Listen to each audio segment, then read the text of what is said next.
À, à, chào giờ chị muốn nói chuyện hả? Phải không? Ăn cơm ăn cá. Chị muốn nói chuyện hả?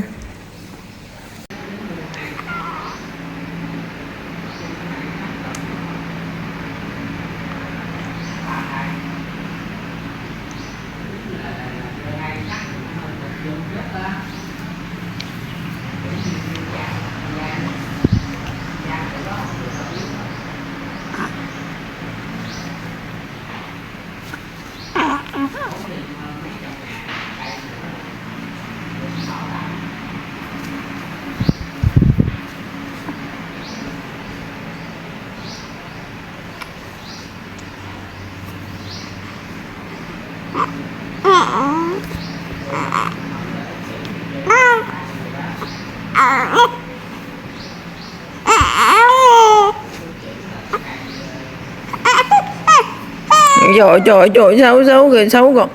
Trời trời trời trời trời.